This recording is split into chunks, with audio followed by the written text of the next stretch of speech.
आज नगर पालिका के पूर्व अध्यक्ष आदरणीय लाला राजेंद्र श्रीवास्तव के द्वारा लिखित तीसरी पुस्तक ना कह के चौथी ना कह करके इसको उपन्यास कहते हैं, क्योंकि इससे पहले 3 संस्करण आपके जारी हो चुके हैं अलग अलग किस्म के। और इस संबंध में जो आज ये उपन्यास किया है, सर्विस चार्ज जो जारी कर रहे हैं, आप लोगों ने विमोचन किया अभी, तो इसमें जो भी घटनाएं हुई मुख्य रूप से वो अभी आपके समझ रखी जाएगी। हमारे दादाजी आपको समझ बताएंगे पूरी शार्ट में कहानी कैसे क्या है, क्या सर्विस चार्ज का क्या जो टाइटल दिया गया इसका क्या उद्देश्य है, और इसमें बहुत सी ऐसी घटनाएं हैं जो सत्य घटना पे आधारित है। और इस संबंध में आप हमारे आदरणीय पत्रकार बंधु को पूरे विस्तार से बताएं, ताकि जो इसका पूरा हो जाए।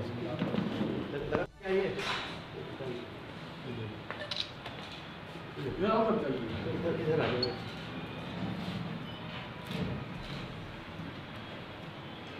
इस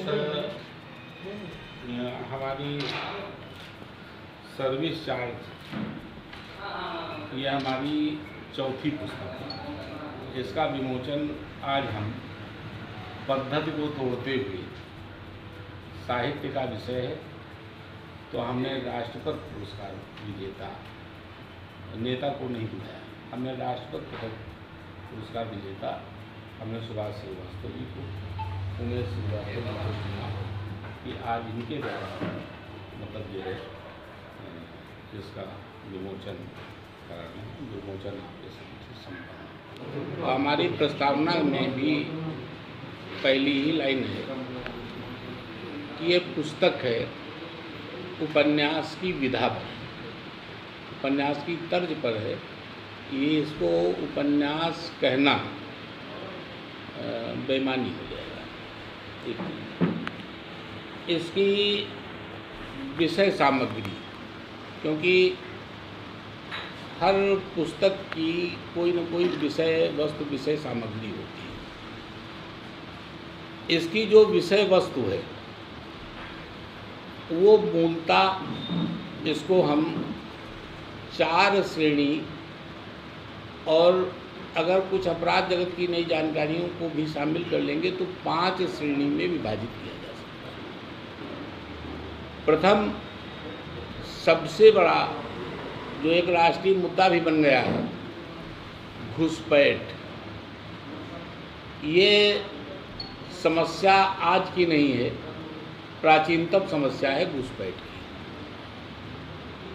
आपने रोहिंग्या, बांग्लादेशी, पाकिस्तानी घुसपैठ, इनका सबका तो आपने जिक्र सुना होगा, लेकिन इसका बदला हुआ स्वरूप जो है, इसका बदला स्वरूप अभी आप लोगों की नज़र में आ रहा है, क्योंकि मीडिया के समक्ष ये बातें लाई जा रही हैं, आज के समय में लाया जा रहा है, लेकिन इसका जो बदला स्वरूप जो विकृत रूप ले चुका है वो अभी बहुत ज़्यादा इसका खुलासा नहीं हुआ, जिसका मैंने खुलासा करने का संपूर्ण प्रयास तो नहीं माना जा सकता है, लेकिन फिर भी खुलासे के मैं करीब करीब पहुंचा।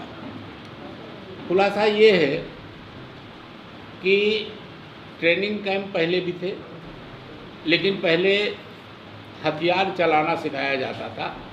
बांग्लादेश में भी सिखाया जाता था, पाकिस्तान में भी सिखाया जाता था, नेपाल में ऐसा नहीं होता था। लेकिन अब हथियारों के कैंप उनके अलग हैं। अब जो इन जगहों पर ट्रेनिंग कैंप चल रहे हैं वो हमारी इच्छानुरूप इसलिए कह रहे हैं कि हम लोगों को बड़ी सनातन की बड़ी भूख है और बड़े दावे के साथ कहते हैं कि मुसलमान पहले सनातनी था, और हमारी इस नब्ज को उन्होंने बखूबी पकड़ लिया, हमारी मांग पूरी कर दी उन्होंने। इस किताब में है 61वें पेज पर, आप देखिएगा तो 61वें पेज पर इसका बहुत अच्छा विश्लेषण आया है। वो ये है कि अब वो हमारे यहाँ जो घुसपैठ करा रहे हैं वो उनको बाकायदा हिंदुत्व की शिक्षा दे करके करा रहे हैं। अब हिंदुत्व की शिक्षा में क्या है, इस जगह पर आया हुआ है कि ओम ब्रह्मो सोमाय का नमः शिवाय का जाप बता दिया, गायत्री मंत्र सिखा दिया, चोटी छोड़ने कह दिया, दाढ़ी मुड़वा के मूंछ रखने कह दिया, हिंदू बना दिया। अब वो हिंदू के रूप में वहाँ से पाकिस्तान का इस्लाम चलता है। देखिए बड़ी बारीक बात है इस किताब में आई है, इसको ज़रा सा नोट कर लीजिएगा, और ये आप लोगों के द्वारा भारत सरकार तक पहुंचाने की बात है। पाकिस्तान से एक इकाई के रूप में मैं दे रहा हूँ, पाकिस्तान का इस्लाम चला, क्या बन करके चला? रमेश बन करके चला। पाकिस्तान से वो रमेश बना दिया गया। रमेश नेपाल आ गया, नेपाल या बांग्लादेश आ गया। बांग्लादेश से बहुत बड़ी सीमा है भारत में प्रवेश करने के लिए, और नेपाल की भी बहुत बड़ी सीमा है भारत में प्रवेश करने के लिए। इसको बताने की ज़रूरत नहीं कि ये प्रवेश कैसे पा जाते हैं। इन्होंने प्रवेश कर लिया। अब प्रवेश करने के बाद इनको, ये तो चूँकि पाकिस्तानी है, इसका यहाँ आधार तो है नहीं, तो इसका यहाँ पर आधार, अब उसको आधार की ज़रूरत है जो इनके एजेंट बनवाते हैं। और आधार के लिए मैंने खुलासा किया है इस किताब में कि ये आंध्र प्रदेश, देखिए ये पृष्ठ नंबर पर आप चले आइएगा, इसमें आपको लिखा हुआ है, ये 64वें में है, इसमें लिखा हुआ है भाई ये बिहार, झारखंड, छत्तीसगढ़, उड़ीसा, महाराष्ट्र जो नक्सली प्रभावित क्षेत्र हैं वहाँ पहले वहाँ डिस्ट्रीब्यूट किए जाते हैं। इनके ज़्यादातर आधार परिचय बंगाल में बन जाते हैं, वो तो सीधा इंडिया में किसी भी सूबे में भेज दिए जाते हैं। देखिए इनके आधार नक्सली प्रभावित क्षेत्रों में बड़े आसानी से बनते हैं। ये महाराष्ट्र का भी, उड़ीसा का भी पड़ जाता है इन क्षेत्रों में, और बंगाल से बन करके चलता है। अब इसको मैंने इसको इसलिए बता दिया बीच में कि अब ये पाकिस्तान का इस्लाम चला है। बंगाल में या कहीं पर भी, ये झारखंड में कहीं पर भी ये बन गया, रमेश का आधार कार्ड बन गया। रमेश को काम के लिए बम्बई भेज दिया गया, बम्बई भेज दिया। अब बम्बई में वो कहीं न कहीं पर काम कर रहा है। नाबालिग लड़के भी आ रहे हैं, वो हमारे घर में भी आ सकते हैं, क्योंकि वो तो रमेश है ना, हमको नौकर की ज़रूरत है। तो हमने कहा, उन्होंने अपना आधार कार्ड दिखाया, हमने कहा ठीक है आइए हमारे यहाँ काम करिए। जो नाबालिग बच्चे हैं ज़्यादातर हमारे घरों में रख लिए जाते हैं नौकरी के लिए। अब वो इस्लाम बम्बई में भी मिल सकता है, बाराबंकी में भी मिल सकता है, उत्तराखंड में भी मिल सकता है, और है क्या वो यहाँ पर रमेश हो गया। आधार कार्ड क्या, आप उसकी चाहे जितनी चेकिंग कर लीजिए। एक जो चीज़ है वो मैंने उनके लिए नहीं लिखी, लेकिन इसमें मैंने, जब एक फ़कीरे इनके कैंप में ट्रेनिंग के लिए जाता है तो वहाँ का मौलाना कहता है, जो इरफान लेकर के जा रहा है, उससे कहता है इसकी सुन्नत चेक की है। तो सुन्नत एक बड़ी पहचान होती है। खैर हमने अभी बताया था, अगर आप लोगों की हिम्मत पड़े तो लिख दीजिएगा, सुन्नत कैब तक बन के आ रही है। आप पकड़ नहीं सकते, आप पकड़ नहीं सकते, इनको कतई नहीं पकड़ सकते हो कि ये इस्लाम है। ये रमेश हैं तो रमेश हैं। अब ये पूरे हिंदुस्तान के अंदर फैले हुए हैं। हमने एक जिक्र इसमें और किया है, सर्वजीत की हत्या का। सर्वजीत की हत्या का मैंने खुलासा किया, हत्या का मैंने इसमें जिक्र किया है, एक ही लाइन में आया है। मैंने बहुत विस्तार लिखने की ज़रूरत नहीं कि पाकिस्तान की जेल में सर्वजीत मारा जाता है, भारत सरकार उसको लाना चाहती है। क्यों मार दिया जाता है? इसलिए मार दिया जाता है कि उसके पास पाकिस्तान की तमाम खुफिया जानकारी थी, और पाकिस्तान की जेल में था, पाकिस्तान की पूरी जानकारी लेकर के भारत चला आता। अगर भारत चला आता तो पूरे पाकिस्तान की खुफिया जानकारी दे देता आकर के। पाकिस्तान नहीं चाहता है कि हमारी खुफिया यहाँ पर भारत में आवे, जानकारी भारत में आवे। आप लोग समझते हो, देख रहे हो लव जिहाद, इसमें इसका भी जिक्र आया है।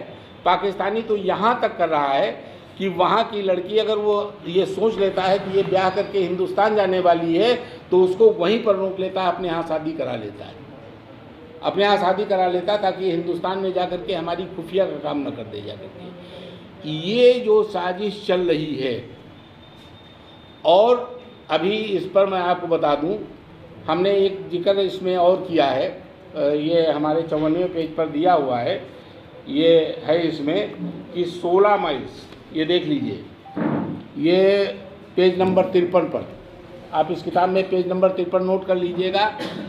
इसमें जो हमारा हिंद महासागर, अरब महासागर का जो पानी है, ये 16 माइल्स तक तो हमारे अधिकार में है।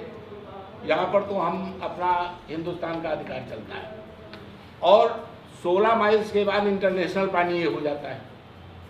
इंटरनेशनल पानी में हम किसी भी जहाज का, किसी भी चीज़ का, नाव का, मतलब हम चेकिंग नहीं कर सकते, हमें अधिकार नहीं है। अभी मोदी जी ने भी इस बात को उठाया था NI में कि इसकी मतलब, लेकिन चाइना ने परमिशन नहीं दी कि हम इस पानी की जांच करेंगे। इस पानी के जरिए आने वाला कितना ड्रग्स पकड़ा जा चुका है। एक बार 300 कुंटल पकड़ा गया, 300 टन पकड़ा गया। अभी 3 दिन 4 दिन पहले 700 टन पकड़ा गया, 2500 की मतलब जो है ड्रग्स पकड़ ली गई आपकी। ये चौथी बड़ी खेप है। ये इंटरनेशनल पानी में जहाज चेक हो नहीं सकता। और इधर जो 16 माइल्स आपका है, इसमें मछुआरों की नावें रहती हैं, या पोर्ट सेट रहता है, या अन्य तमाम तरीके हैं।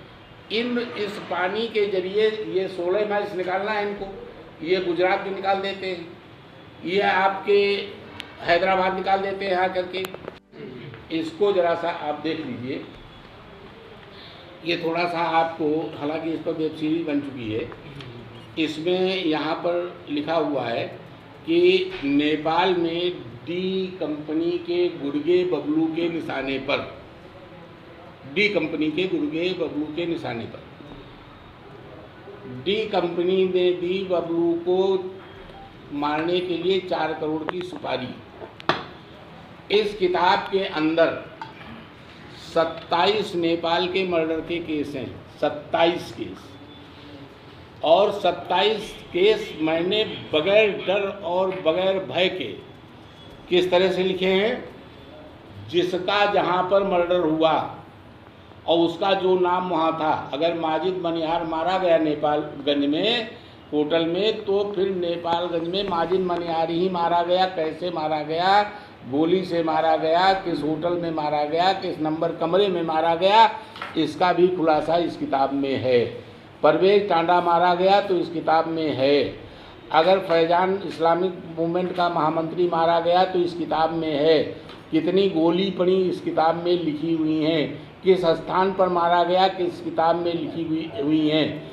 ये छोटा राजन और बबलू श्रीवास्तव की एक संयुक्त मुहिम थी फेक करेंसी के खिलाफ।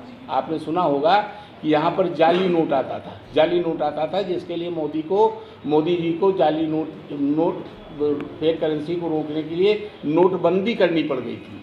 लेकिन ये उससे पहले से अभियान यहाँ की एजेंसियों ने चला रखा था। मैं ये नहीं कह रहा हूँ कि बबलू श्रीवास्तव, लेकिन वो कटघरे में आ जाएंगे, इसलिए मैं इसको सिर्फ रूप से बबलू श्रीवास्तव छोटा राजन का ही नाम दे रहा हूँ। इन्होंने इस काम को किया और मैंने इसका खुलासा किया, और 27 मर्डर किए। इसको कहते हैं नेशनलिटी, इसको कहते हैं राष्ट्रभक्ति, इसको कहते हैं राष्ट्र के प्रति किया गया समर्पण युक्त कार्य, इसको कहते हैं कि राष्ट्र के प्रति समर्पित रिस्क। ये है, ये नेशनलिटी है। इस किताब में इसकी वेब सीरीज बन चुकी है। ये 27 मर्डर केस, ये 14 से लेकर के, और ये जब तक 17 में किताब लिखी गई तब तक हो चुके थे।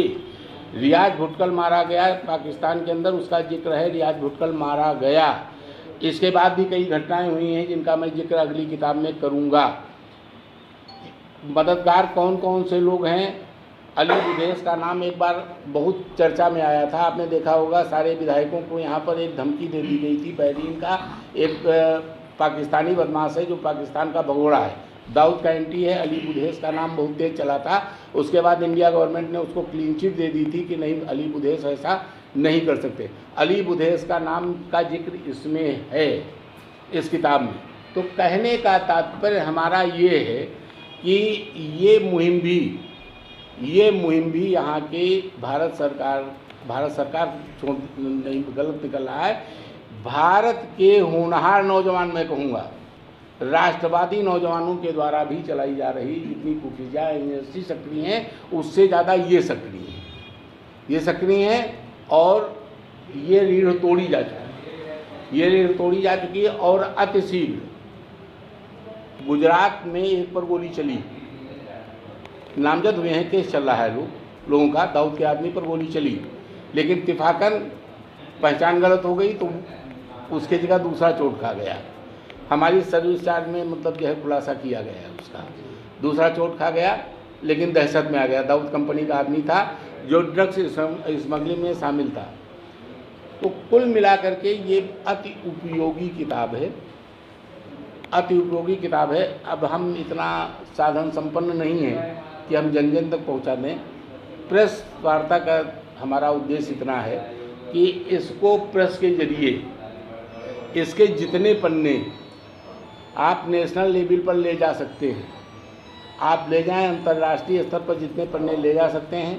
और ये आपके लिए और हमारे लिए गर्व की बात होगी कि इसका खुलासा बाराबंकी से हो रहा है, अन्य की जगह पर बाराबंकी से हो रहा है। जो खुलासा दिल्ली से होना चाहिए था, बॉम्बे से होना चाहिए था, अन्य राजधानियों से होना चाहिए था, उसका खुलासा हम बाराबंकी से कर रहे हैं। ये हमारे बाराबंकी की धरती को भी गर्व होना चाहिए इस बात पर।